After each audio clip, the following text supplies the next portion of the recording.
the SCURV Podcast. I think that's going to be the name that I use from 2026 on. The SCURV Podcast. We'll push it that way. Anyway, I wanted to discuss the world, and I do hear one of my mics, actually, one of my speakers, a little too loud. So I'm going to adjust it right as I talk about this because I have nothing to hide. I got a tall glass of lemon water to keep my whistle wet and my throat clear. And yeah, I want to speak about this. As you can see on the banner, it says, everything feels fake. And I think these days, so many years after the so-called planned-demic, I told y'all so, that we can kind of pick up on that. You got to pick up on that. All you have to do is live enough life and you begin to see things as they come into focus. And people have labeled me as a conspiracy theorist for so long. They would whisper. They wouldn't tell me to my face. They would just, oh, you know, Lance, that's just the way he is. Cool guy. He's good and everything, but he's a little wacky when it comes to that stuff. And I'm not angry about that because I know there's going to be a degree of that because most people don't have their eyes and their eye open to absorb what's around them. And I'm not saying, again, I always say this, I don't think I'm some big guru with an all-seeing eye and I can predict the future, Nostradamus. I'm not that guy. But what I feel. And I think I'm gifted beyond my years. And my years are climbing up there at 62 and a half. Time flies. But with time, if you ride the waves of time properly, you'll get a crap load of wisdom. And I wouldn't trade this wisdom for anything in the world. No, I wouldn't. But everything does feel fake. This world is not what it used to be. And then speaking about America, just because I live in Ghana, West Africa, doesn't mean I can't speak about America. I've only been in Ghana, and I can't even say only, but I've been here straight 5 years and 3 months at the time of this discussion. I didn't go back and forth. I didn't come and then go back to America and get quiet. No, I've been here straight. And I just haven't had any desire to go back. I mean, even that shocked me. I thought after a while, I said, okay, I might want to go visit here, visit there. But I have lived so intensely in the United States that I've had my fill. And so many people that I know, they're like, you'll be back in 6 months. You'll change your mind. You'll come back. And I wasn't saying, well, yeah, no, it's not. I wasn't disputing it. I said, let's just see how it goes. But the way I feel, I don't think that I would want to go back. And 5 years and 3 months in, I don't think I want to go back. I know myself, and I knew that. So it wasn't any shock to me, and it was a shock to many people after this long, because I was always speaking about leaving the country for many, many years, right? And so many people that I know have had that cloak pulled over their eyes that blinded them to America. And again, if that's your choice, fine. I'm not saying everybody has to leave, but for a long time, like the thumbnail says, everything felt fake. Everything felt fake. I remember, this is not just the ramblings of an old man, but I remember when energy and time and celebration and the electricity that was in the air, the adrenaline that pumped through your veins just for being in that time. But in that time, you didn't know that you were in that time. But I knew it. I knew it. I knew those days were special in New York City when I was growing up. I absorbed so much of it, I couldn't get enough of it. Couldn't get enough. I was like that guy who, would slip out, teenage guy would slip out of his parents' house. I mean, the young teenager. We're not talking about 18, we're talking about 13, 14. And he got the little taste of that thing and it drove him crazy. And, he'd risk life and limb to go out there and slip over there for a little while and experience that thing that had his nostrils open, if you know what I mean. And I know you know what I mean. We'll keep this decent. But this is not me just reminiscing about my particular experiences in America, which was in New York City, because we have other cities there, other cultures within the country, other accents, other ways of going about certain things. But I'm quite sure most of you will agree, unless you were out in the rural areas, that didn't change much, and that was your upbringing and you enjoyed that, and I can't knock you for that. Maybe for you it didn't change as much, right? But the buildings, and I'm going to refer to New York City, but if you are in Los Angeles, Atlanta, Philadelphia, Detroit, Chicago, Miami, whatever it may be for you, Dallas, Austin, Houston, whatever it may be for you, and you have a little time under your belt, you know for sure that these days things are different. The energy is different. It's something that has been manipulated by design. And the real title of this discussion is Why America and Black Culture Feel Spiritually Empty. But I couldn't put all of that on the banner. I had to grab your attention by saying everything feels fake, because that's basically what I'm talking about. So as I reminisce about New York City back in the past, you may have another version, right? We all have our memories.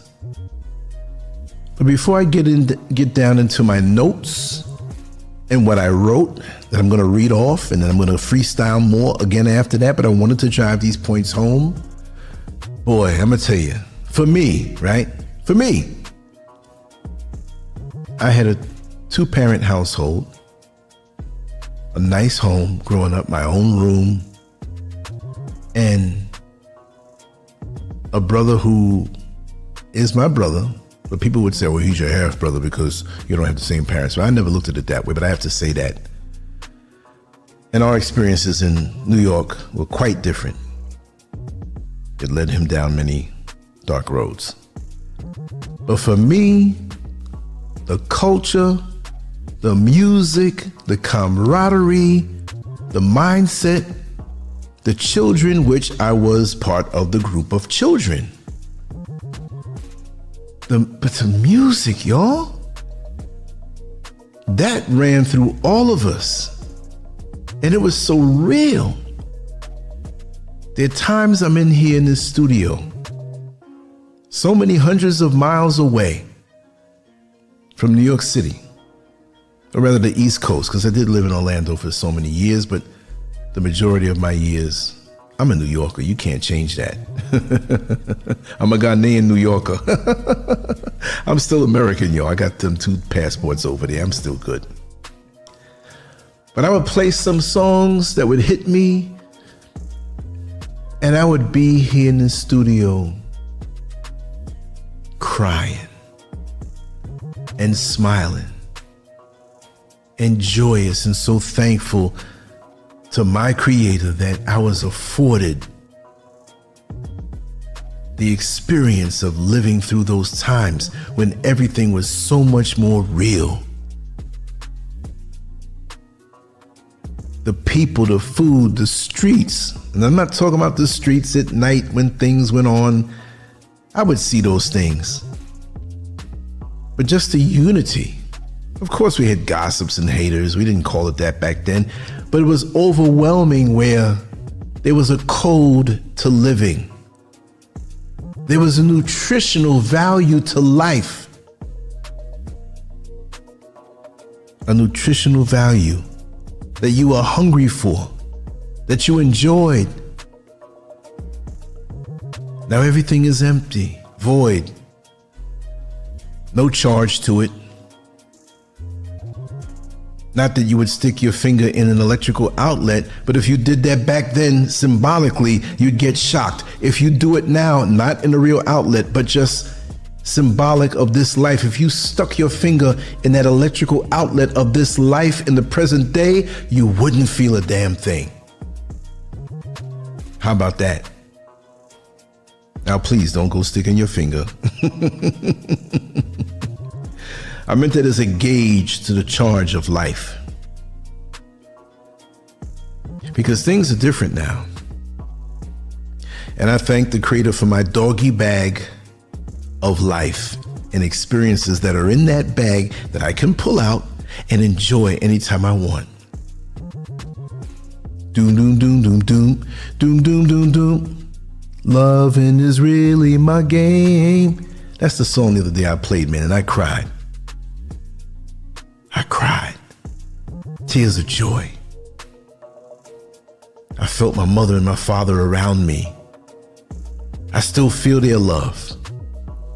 I don't know how you can explain it. I just still feel it. I still feel the old neighborhood. All the people who are deceased from the old neighborhood, I feel them because their energy was inputted into me when I was around them, and I absorbed it, and I am them and they are me, and we're connected, although we're different individuals, and some of them may not even like it at the time.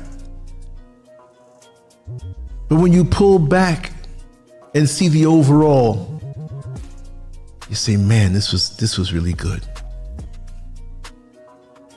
But let me get to my notes, and then we're gonna get down on some things. America does not feel alive anymore.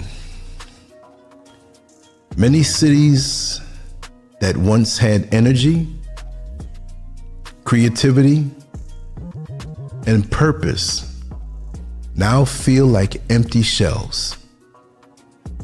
Even the places that used to represent growth or cultural pride feel drained. There may still be activity, but something deeper is missing. This is not just about economics or politics. It's about spirit. It's about meaning. It's about people moving through life tired, disconnected, and worn down. When you walk through society today, you can feel the weight in the air. The country looks busy, but it feels hollow.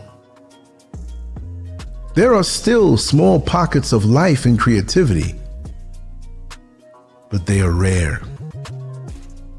What once felt like cultural centers of safe spaces now feel crowded, confused, and diluted. The deeper identity that once held people together has been replaced by trends, performance, and constant noise. At the same time, the internet has reshaped the world into one small village.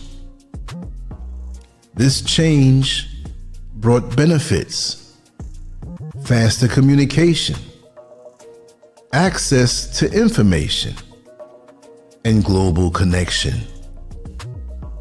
But it also brought harm. The balance has not been equal, and the cost has been heavy. What we see now is not growth. It is erosion. Culture is being reshaped by exposure, pressure, and imitation. Instead of strengthening identity, the system often hollows it out. This is happening in America, and its effects are spreading outward. One of the hardest truths to face is that exposure does not always mean progress.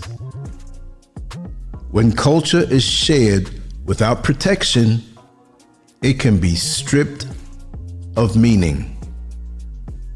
What begins as expression can turn into a product. What begins as identity can turn into a trend. The internet made culture fast, portable, and profitable. That sounds good on the surface, but speed removes depth.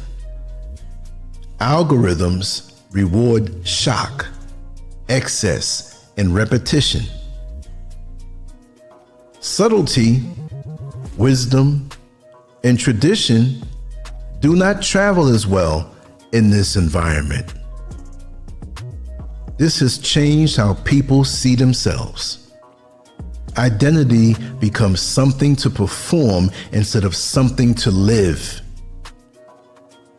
Values get traded for attention. Image replaces substance. Over time, people begin to feel empty because they are no longer rooted in anything real. Music is one of the clearest examples. Many musical traditions once carried history, struggle, pride, and soul. Over time, they became shaped by money, trends, and outside pressure. The message narrowed, the themes became shallow, the spirit faded. What was once expressive became transactional. What once spoke life now often celebrates excess, dominance, and emotional numbness. This shift did not happen naturally. It followed power, profit, and global marketing forces. Tell me I'm lying. The same pattern appears across culture. When exposure increases without protection, imitation replaces authenticity. Outside influence does not arrive as an equal exchange. It arrives with weight, money, and expectations. Over time, local identity bends to survive. This is where loss begins. Not all at once, but slowly. First at the edges, then at the centers. Eventually, even the roots begin to weaken. The internet accelerates this process. It connects the world, but it also flattens it. Everything starts to look the same, sound the same, and move the same. Distinct ways of living are turned into content instead of living truth. At the same time, modern life demands constant labor. People work long hours just to survive. Energy goes into survival, not growth. Rest becomes rare. Community becomes optional. Reflection disappears. When people are exhausted, they self-soothe. They scroll. They binge. They numb. They escape. This creates a cycle where exhaustion feeds consumption, and consumption deepens emptiness. Mental strain becomes normal. Emotional overload becomes routine. People are told this is progress, but it does not feel like life. It feels like maintenance. like surviving instead of living.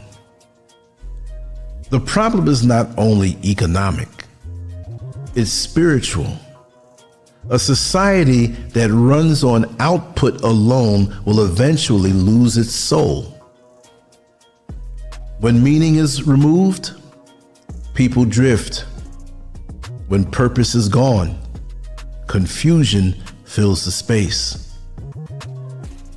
Cultural erosion also spreads outward. What starts in dominant systems moves globally. Smaller or more rooted cultures feel pressure to adapt, imitate, or reshape themselves to fit what is rewarded.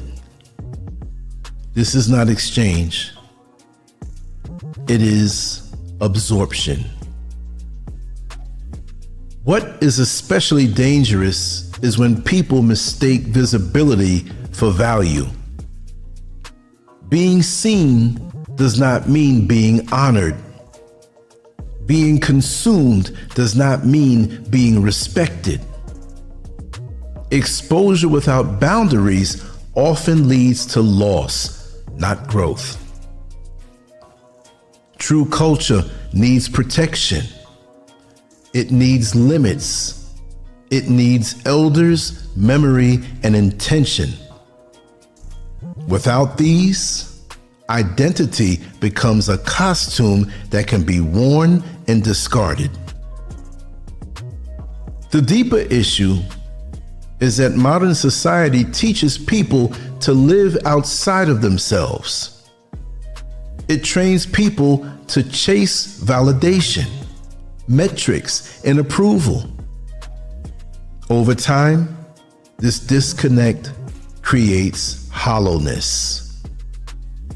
This is why so many people feel tired even when they rest. Why so many feel disconnected even when surrounded by others. Why so many feel anxious even when they're successful. A system that drains meaning will always create exhaustion. A culture that sells identity will always create confusion. None of this happens overnight. It happens slowly, quietly, and then all at once. My final thoughts. What we are witnessing is not just cultural change, it's spiritual fatigue. A deep weariness that comes from living in systems that take more than they give.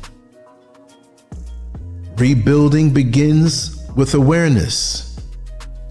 Seeing the pattern matters. Naming the emptiness matters. Understanding that constant exposure and endless output are not the same as growth matters. There is power in choosing depth over noise, in choosing meaning over trends, in choosing rooted identity over borrowed performance. These choices may not be rewarded by the system, but they restore the self. The future depends on people who slow down, observe, and protect what still has soul. People willing to question what is being sold as progress. People willing to rebuild from the inside. A hollow society can be healed, but only if individuals stop feeding the emptiness and start feeding what is real. Culture does not die all at once. It fades when people stop guarding it, and it can return when people choose to live with intention once again. And that's my vow. I don't care about being seen. although I will be seen. There is a value to that to a point. But I don't care about hits or likes or these things that can be manipulated. And one thing I'm proud about myself, when my prior YouTube channel was taken down and I had just a tad under 6,000 videos, most of the videos were several hours long. I learned something about myself. It didn't bother me the way most people would be bothered. The minute I realized, while I watch myself become hacked or my channel become hacked, I got all types of alerts from Google. Your password was changed. Your channel name was changed. You're live streaming on your channel right now. There were 41,000 people. Where did they come from? But later on, I found out that it was YouTube itself that hacked into me. And I was foolish for downloading a file for a business agreement that seemed solid. But it was YouTube at the end. But it was almost like I wrapped my arms around myself at that time, because I said to myself, they can't steal my soul. They can't steal my creativity. AI was around then, but it wasn't around like it was today. And that was only a year and a half, a year and 3/4. Actually, it was February 22nd, 2024. And I immediately started creating the next day with no problems. And I learned a lot about myself, because I am here and I'm going to continue. I'm moving a lot smarter, but I know I am real. I came to cyberspace at a time when things were more real. Before this social media phenomenon, the engineered version, the soul-sapping version took place. And I had connected with so many real people across the globe. And my name still resonates with them when they run across my stuff. You see, certain things can't be taken. So now, I know how to move even stronger. Just 2 months shy of my 25th anniversary as a content creator online, that was merely a warm-up, I can say. And I learned a lot about the world, about how things work. The technology has definitely changed. But again, in this day and age, I know I'll stand out more, because everything feels fake. Everything is about attention. Everything is about shock value. Nobody is trying to express soul. Most people now don't have soul. Their clocks will run so fast in their life, and they'll look around and wonder where the time went. There's nothing like creating from the heart. There's nothing like offering and giving people a piece of your soul through your creations on so many different levels. Whether you're speaking, whether you're writing, whether you're drawing an illustration, whether it's a discussion on a conference line, you give that soul. Just like when you have someone who cooks real good in your family or within your circle, and you say, man, this food is good. You put your foot in it. And if you don't know what that means, it means you put your all inside of it.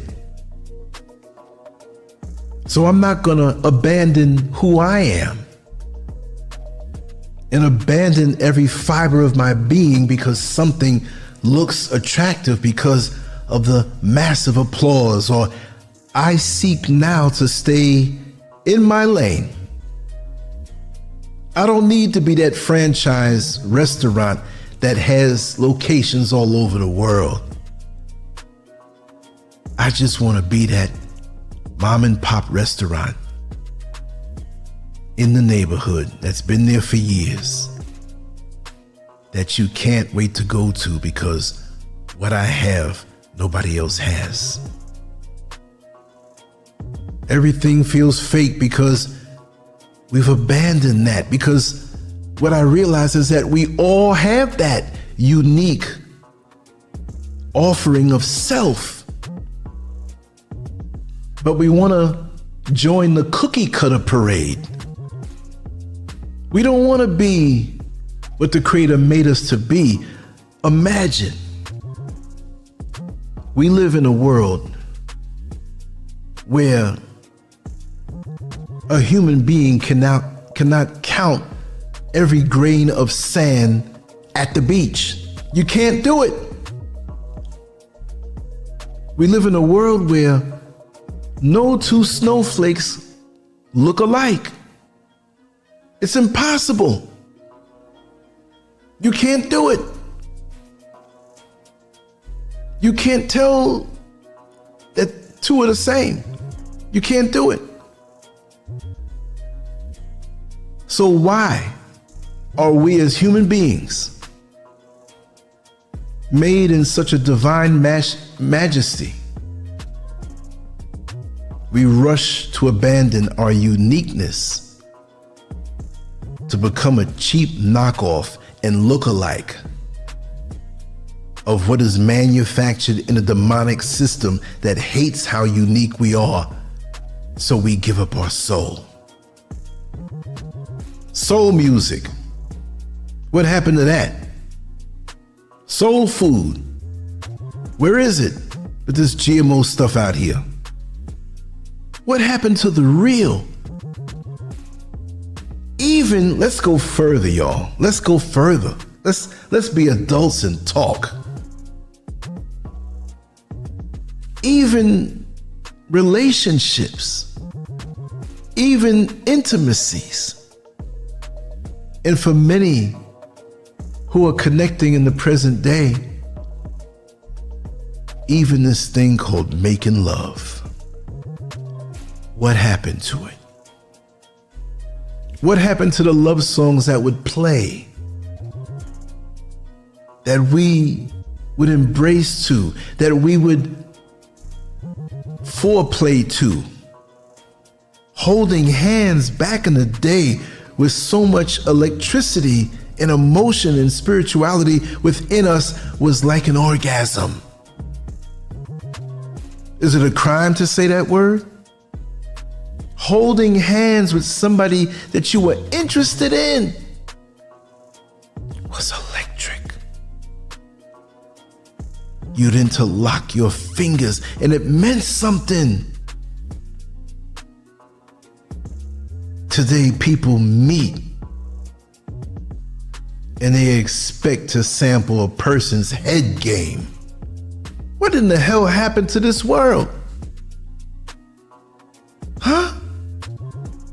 How do you go from the highlight of your physical contact of holding hands, you're dating, a kiss on the cheek at the front steps, a warm embrace while you slow dance? And the slow dance wasn't about rubbing up on somebody's body. Your slow dance was about feeling that love and feeling that spiritual bond and feeling the energy of this lovely person who you have the privilege of wrapping your arms around. I'm gonna say it again, what I've said before. It's not lewd, but it's very much adult.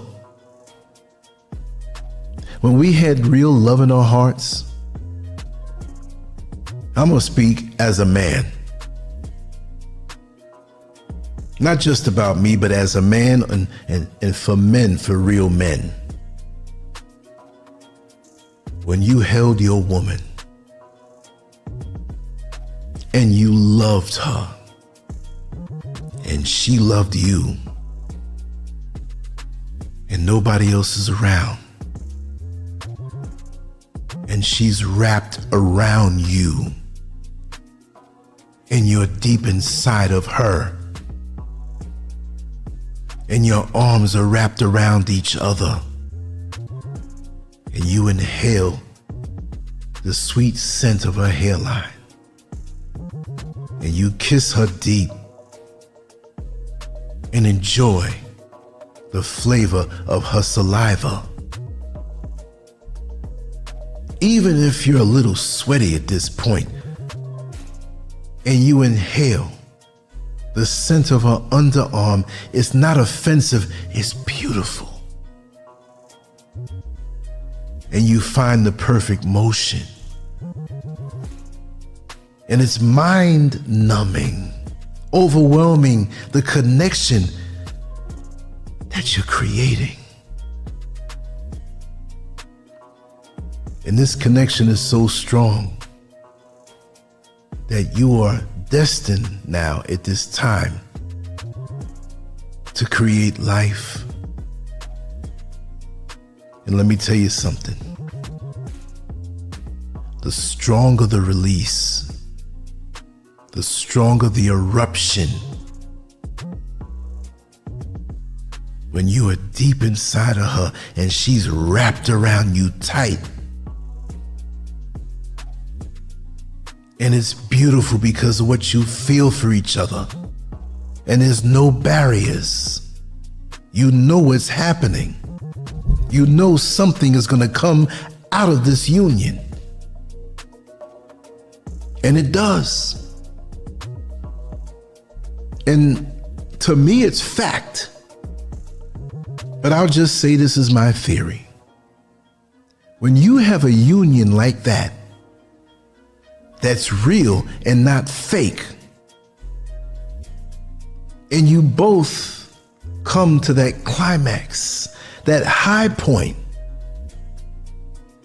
I mean, the whole union was a high point, but when you finally get to that point, the more intense and powerful that climax is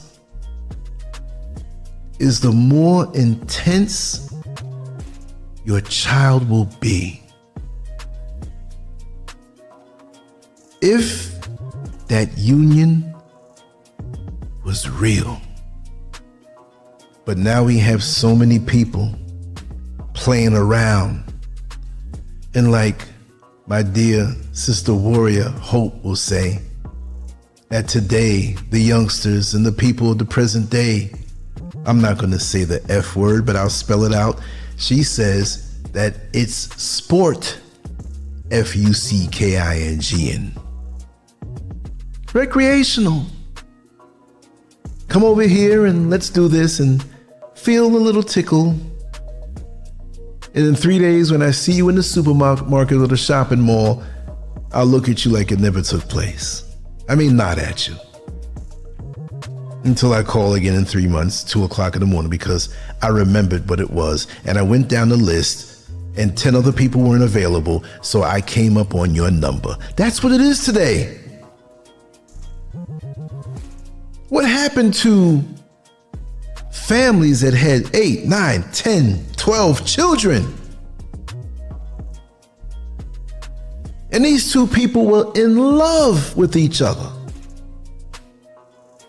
What happened to the couples that we saw in the Jet magazine, but the present day version? The old couples in the Jet magazine that are 102 years old and 98 years old. And they've been married fresh out of high school. We've been married for 80 years. And they say, what's the secret? See, they stuck by each other. They took the time to commit, and they had to know themselves, and they knew the task at hand in raising a family, in being together. For better or for worse, through sickness and through health. Not just a couple of months or a couple of weeks, until it doesn't feel good anymore, until you find somebody else that has a more well-rounded derriere, or who can get down on their knees and make you feel better with their techniques. Somebody hollow who's giving you friction. We're living in a fake world because we have become fake. I'm not saying you in particular, I'm not saying me in particular, but the majority of us are GMO people. Genetically modified people, spiritually modified people. Like the old copy machines. I'm talking about way back in the 70s. You would get an assignment from a teacher. And if there were people who missed the assignment and didn't receive the paper, your friend would give you what they received and you'd take it to the library and go copy it on the copy machine. But the copy machine didn't replicate it like it was something in a digital form. No. If it was faded on that copy that was given to you, it was even more faded on the one that you received out of that copy machine at the library. Remember that? And somebody wanted a copy from you and so on and so forth. And by the time it was passed down 5 or 6 times, it was hard to see what was on that paper. You started to have to write on there and fill in some of the letters that were faded. And this is what's happening. Because we're not real with ourselves, and we're not real with each other, and we're not cultivating the real us. We're chasing externally something that feels good because of the validation, because you have voids inside of you that you're filling with cheap filler. I want to be very honest with you. It was a few months ago that it really hit me, and it had nothing to do with my channel being taken down. Because I'm always this way. This is who I am. But I was really about to just, I don't want to say end it all. Not like that, I'm not suicidal. But social media platforms, 95% of them, and I'm on a whole lot of them, I'm just gonna kill it and not say anything. And just draw and write. I'll still do videos, but in very small, narrow ways. And if you like what I do, you'll find me. If you don't find me, and you might like what I do, well, you just miss out. Not that I'm all that. I'm not going to get pulled into this being a worldwide global franchise. I'm moving back toward being the mom and pop restaurant that everybody talks about that doesn't even need a sign on the front. You know them kind of restaurants. You know the name of the restaurant, you know who's in there cooking, but there's no sign because it's in the heart and soul of the people in that community. I want the heart and soul. I don't want the manufactured, paper thin, cookie cutter, global franchise of a thin imagery of me that can be digitally copied by AI. No, because that's what's happening with most people, and they're giving it up to them. They're bent over and they're spreading their butt cheeks talking about, come on in. You can have all you want. I ain't doing it. I'm going to remain that same person who came on Line and got on Black Planet and AOL and Vibe with so many people and looked around and had 352,000 followers before the word viral was so common. And everybody, well, this is going to go viral and this is going to go viral. I don't care about that. My videos now barely get 100 hits. If I get 100 hits, I'm like, oh, wow. That's what they show. It might be more, it might be less. I don't care. One day, all of these videos are going to be wiped out. Things are going to change in the world. come back and ask about the SCURV podcast 100 years from now. The what? What are you talking about? I'm only here for a season. Let's enjoy each other while we have each other. Let's vibe the way we're supposed to on a real spiritual, a real soul, a real human level. We've lost that. I haven't with many people, but many people are lost. It's no different when you see somebody who you went to school with many years ago and you see them walking down the street lost and they're heading to the crack house. You say, oh man, that person was so smart, so much promise, and now look, their soul is sold out to this drug. Look how much talent is sold out to the machine of cyberspace and the big corporations and the big entertainment entities. You're just another notch on their belt. And if you don't work out, if you don't give in to their demands, there's always someone else who's willing to take your place. I can't do it. I want real people on this platform. Not people jockeying for position, not people who want to outdo somebody, out-talk somebody, out this, out that. Let's just be real and powwow. Can't we enjoy our successes on a real level? If you're listening to these words right now, you definitely have some kind of internet connection where, unless you have to have one to work, that's overage. That's something extra. If you don't have it, you're not going to die unless you need it to work and to feed your family and pay your bills. But I want to go back to those days of not being broke, but where we were humbled, where we were forced to work together. And that's the sad thing about the melanated culture in the world.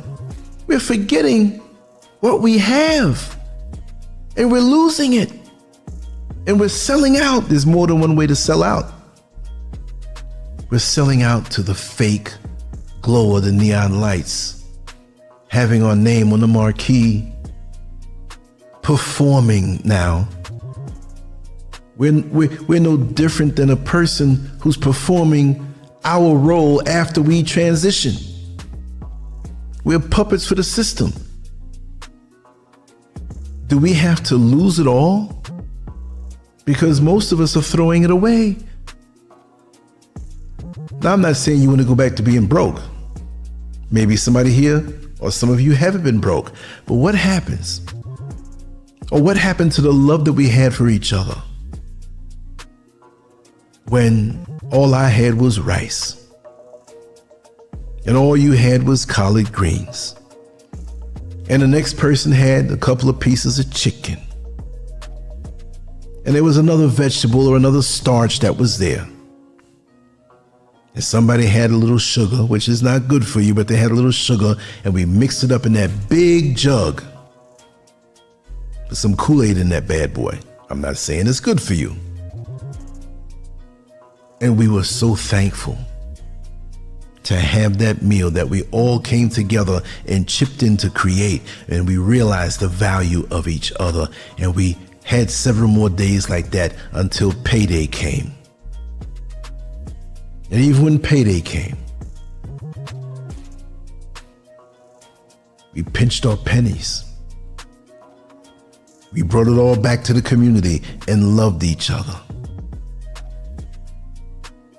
But now this seductive illusion of fame, of validation, has made us fake with each other. And some of your asses are going to have to get knocked back down to realize the importance of your sisters and brothers. You don't gossip about them. You don't whisper falsehoods and try to put them down and turn around and say that you're into African spirituality, or I'm into this and I'm into that, blah, blah, blah, blah, blah, blah, blah, blah, blah. But we've turned into narcissistic demons against each other. and you're going to get what you deserve. Keep following behind this demonic anti-creator system. It's stripping your soul, and this is why the world feels fake.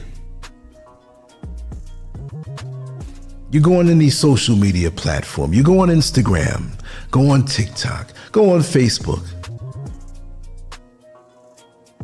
and the people who are in love with themselves, you go to their page and there's nothing diverse. 50 million selfies. This is mental sickness in this day and age. Mental sickness. No doubt. We go through the motions. We're always using our peripheral vision to see who's looking. You throw on an outfit, go to the mall, and play the mirrors to see who's looking at your butt. Is that the only thing you have of value? And brothers, you make it seem that way because that's all you're looking at. If you're not looking at each other, what's real anymore? Please tell me, somebody tell me what's real in this day and age. It's like our brains have been taken out of our head and replaced by something that is on a lower level, a lower vibration. My God. So many people I know, and there are so many people here on this platform that would agree with me. The way this feels, take me back to the 1970s. Take me back to when things were real. This world, as it is now,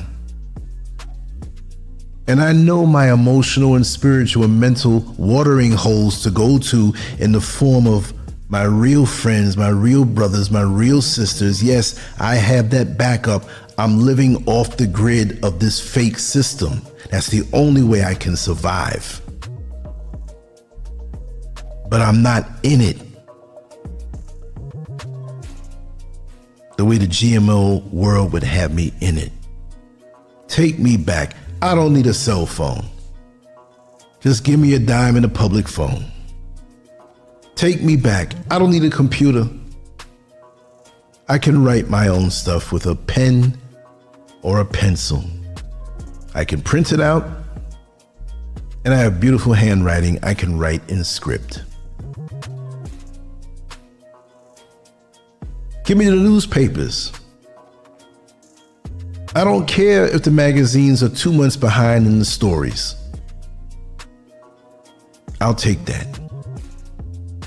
Because we were forced to, and it wasn't really forced to, but we had more discussions. We had more deep conversations. This cheap filler, unless used right, will pull something from you. This is why I love to speak about human nature, human interaction, and the things that can help us to navigate these shark-infested waters even better. I'll talk about a story here and there, if I can swing it around to a lesson learned.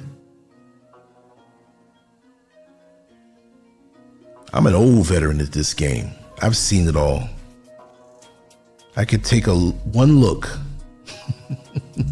and see right through many of these entities that infest cyberspace that are here today and will be gone tomorrow. No hate, just an observation. You know, you go to a job for the first time, you get hired, you go there, you get greeted. Some of the supervisors will tell you, welcome aboard, we're a team, we're family here, we operate different. You get the Colgate smiles and the superficial expressions.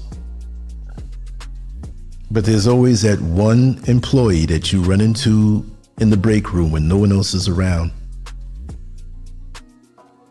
And they're cordial, but you also notice that they're steady as they move through the job. It might even be the janitor who's been there longer than any of the corporate employees that are there. And he's not going to tell you, but if he sees that you're deeper than most, he'll drop a few nuggets of truth on you, and you realize that this is a very, very wise man. Or if it happens to be a woman. And that's the reason why he's been there so long. Well, you're talking to this person now. You're listening to that person now. I've been here for a long time, and I can see right through things. And I can tell you that to catch your attention, I had to put on the banner, everything feels fake. But I will tell you, in this manufactured, GMO, sex-changing world, people taking a hormone, you don't know what you're looking at. It's not about everything feeling fake. Everything is fake. And there are people still that are real. So it's not proper for me to say everything, but listen. Real human energy, genuine love, genuine humanity, genuine community is rare in this day and age.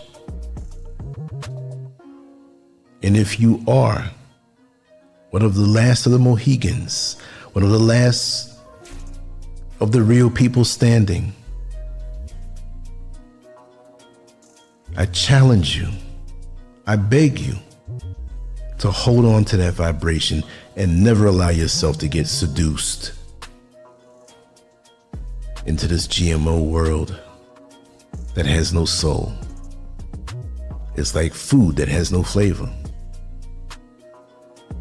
It's like an embrace that has no warmth. Because that's the only thing that's holding this world together. Because once you and I leave this plane, oh, there are others out there. I'm not saying we're the only ones, but we have to lead by example and cultivate the real. Whatever you do, be real with it. If all you do is cook food in a restaurant, be real with it. Put your foot in there. Be the best. Whatever you do, be the best. Vibrate at the highest. That's the way to win this war. Not screaming, not protesting, not arguing, but vibrating higher. And collectively, even if we don't know each other, we can symbolically hold hands together and ignore this fake foolishness going on and bring back the real.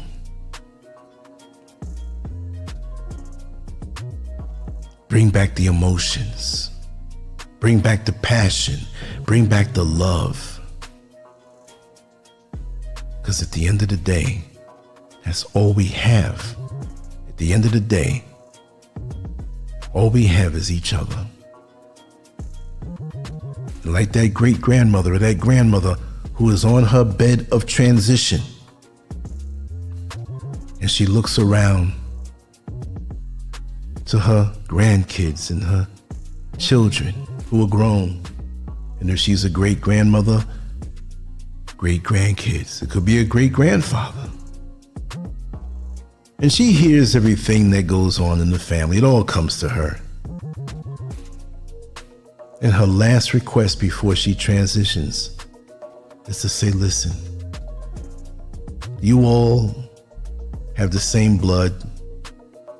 You all may be different in many ways in your personality, but you all come from the same root.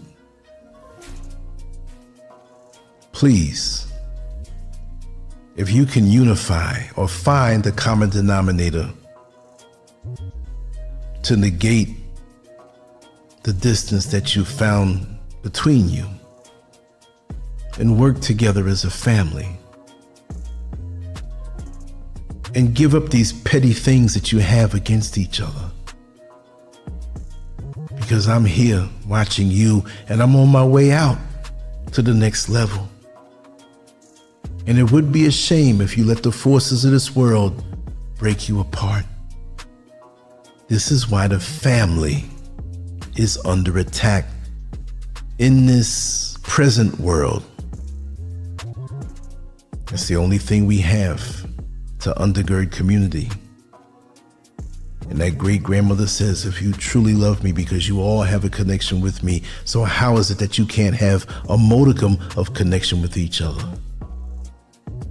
So let's pull that back, not just for that family, but for our community. No matter where we are in the world.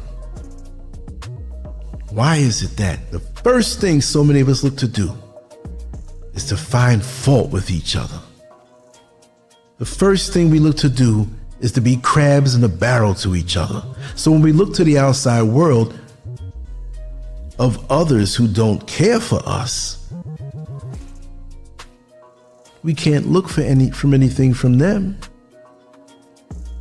We got to turn to each other. And if we don't have each other, we're doomed. I'm going to speak more on this under a different title and heading, but we can't get away from it. It all comes back to that.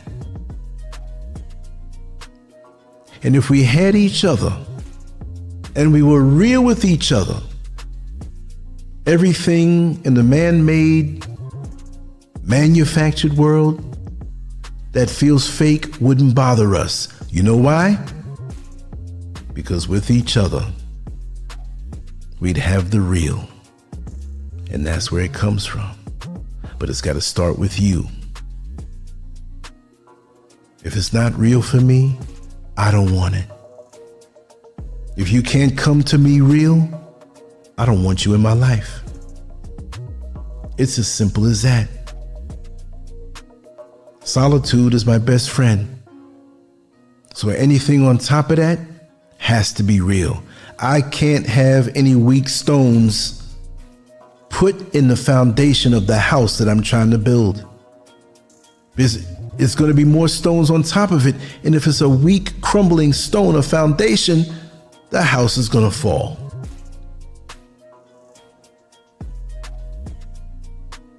Real stones only. Real people only. Real intention only. That's the only way we're going to get it in this world. I thank you for listening. I didn't know I was going to take these turns and say the things I said, but I speak from the heart. If you're inspired by any way, just let me know. Let me know what you want to talk about. Because from this point on, and I think I've always tried, but I'm really going to focus more in like a laser to be the realest SCURV that I can be. My parents who took time with me deserve that as a celebration for the time that they took to raise me. Much love to you all. LANCESCURV out. On to the next one. I truly appreciate you. This is a new year that we're coming into. So many things are going to happen. But I'm so grateful for those that are real, that are here, that I have you in my life. It's always a joy. Peace.